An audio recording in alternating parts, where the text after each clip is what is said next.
auch schon die Person, mit der ich heute sprechen werde. Ich bin EJ und freue mich sehr, dass ihr eingeschaltet habt heute. Der erste Interviewgast spricht kein Deutsch und deswegen werde ich jetzt ins Englische switchen. The person next to me is Marketing Strategist, Festival founder and a lifelong metalhead. At least that's what it says in your bio. That's richtig. Yeah, that's right. Salman Syed, thank you for coming so much.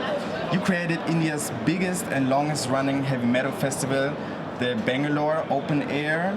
Amongst other things, you're also the marketing manager for Wacken Open Air.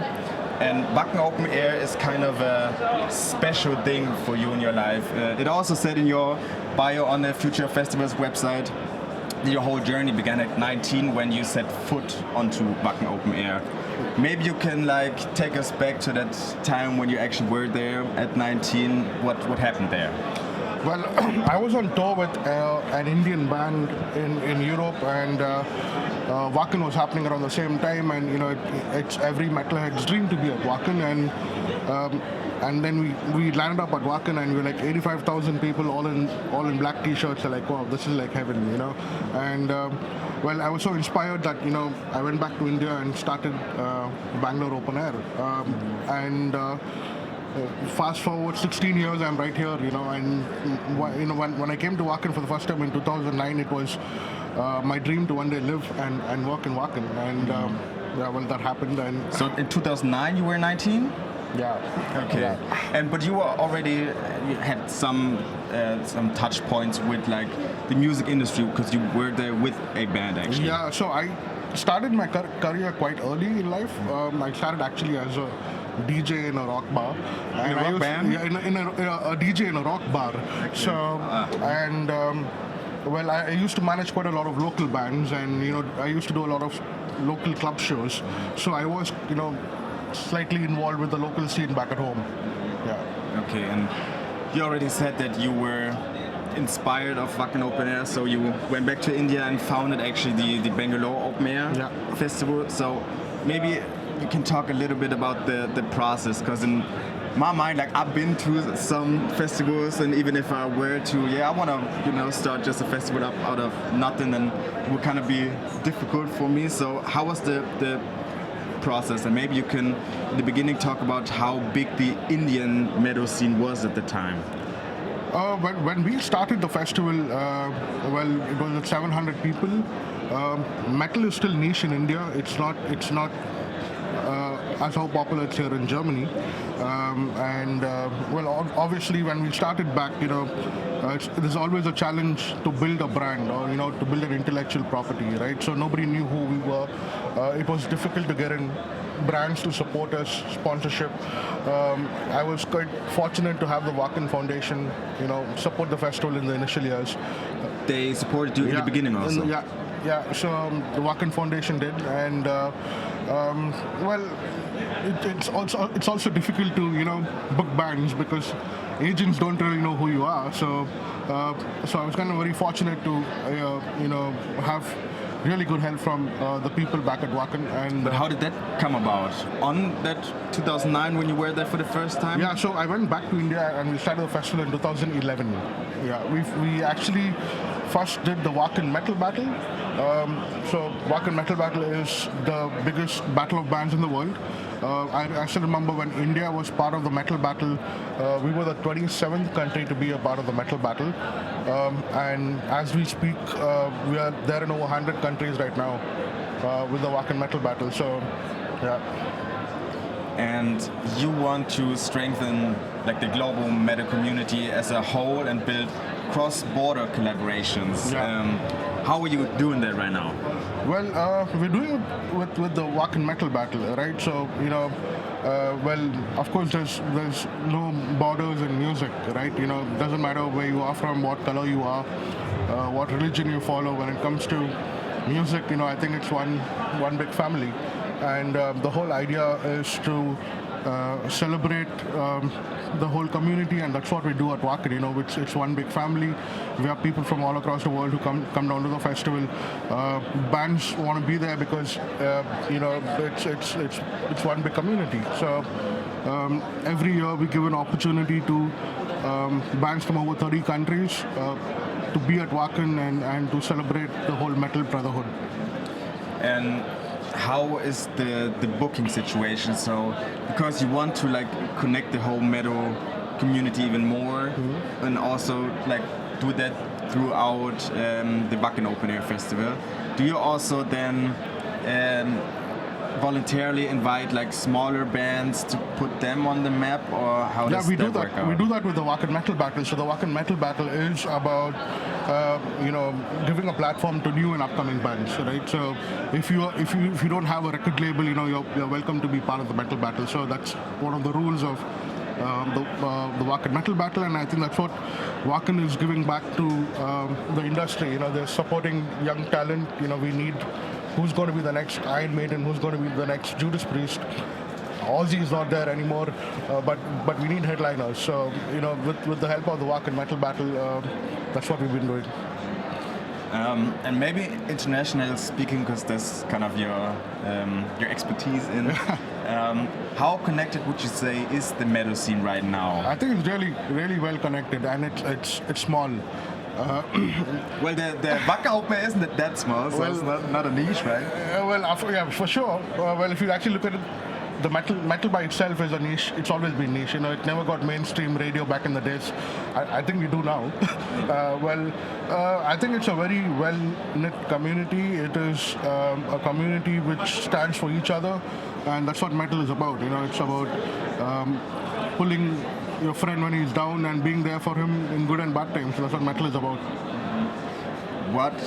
How did you fall in love with metal music? Was it like that you were always like a metal fan, because you call yourself like a metalhead, but when did that start? I think that started back in school, in my 7th grade.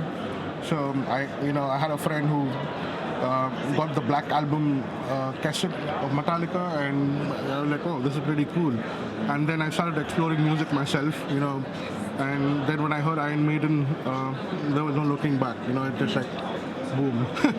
Yeah. And maybe because if some people out there are not really too familiar with the metal scene, with the metal community, you're talking about them as in a warm, with a warm feeling, like that the community is very good with them.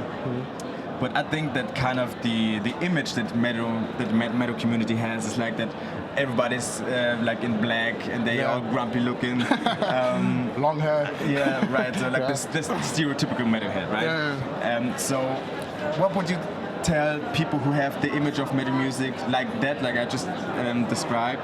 How would you like convince them to actually like be more open-minded about it? I'll always say try. There's no harm in.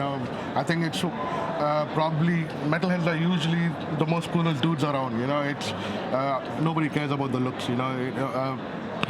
Well, honestly, I think. I mean, I've been in the music scene for so long, and metalheads are really cute guys and girls. So yeah. Yeah. How many girls are there actually? How's the ratio? It's different. I think in Germany there are quite a lot of women in metal. Not much in India. So there are a lot of women in metal, and we've had fantastic bands who've had female-fronted musicians. The scene with women in metal is strong as well. And how would you? Because in the beginning, when you started with the Bangalore Open Air, you said that metal in India was still very much a niche. Yeah. How would you say that it has evolved over the years? It hasn't evolved exponentially. The reason being, it's a lot to do with India as a country. After the population which listens to metal, it's between the age group of 18 to 23. And after that, India is a really hard country, and once you get a job, and once you have like a family, you just don't have time for this. It's we always end up seeing new faces, people coming into the scene. So it's an evolving scene. It's not like which has evolved exponentially heavy, but evolves slowly every year. Okay. Yeah. And speaking of evolving, maybe it's like a two-part question. How do you see like the sphere of metal music or metal festivals, let's put it like that, in how is it gonna evolve in the next couple of years? You can like part the question into like worldwide and maybe especially for India. Maybe start with India. Well, I think globally, heavy metal festivals are doing fantastically well.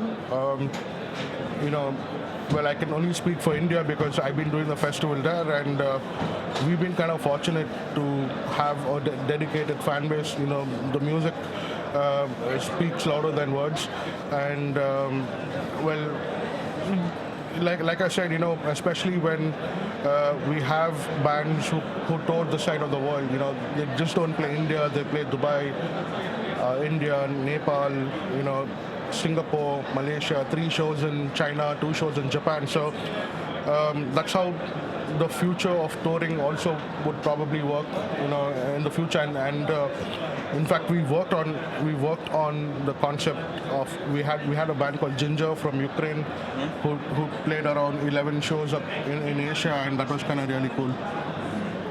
So you think that the scene in India is gonna be difficult, that it's gonna be bigger, but you're looking quite optimistic about it. Well, I always like being optimistic, Well, the independent scene in India is huge. The pop scene in India is huge. We had Coldplay playing recently for 200,000 people, 2 sold out concerts, but metal is still not where it needs to be, for whatever reason it is.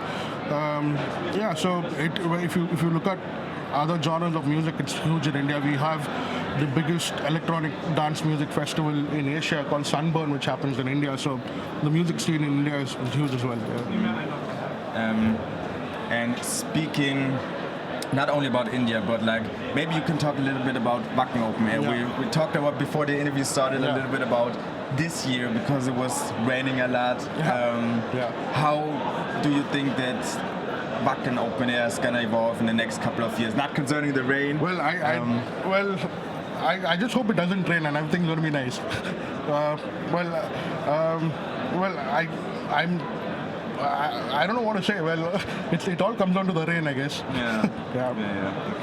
Well, I think the weather's going to be like more of an issue with climate change and all of that. Yeah, I think in the future. Yeah, it's kind of like I said. I've been visiting the festival from the last 16 years, but it's only rained thrice in the last 16 years. So.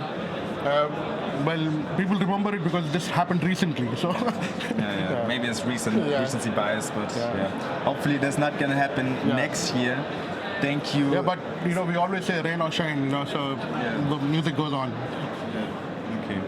Thank you so much for pleasure, being here. Appreciate it big time. Have fun at your panel at 2 p.m. It's going to be it, right?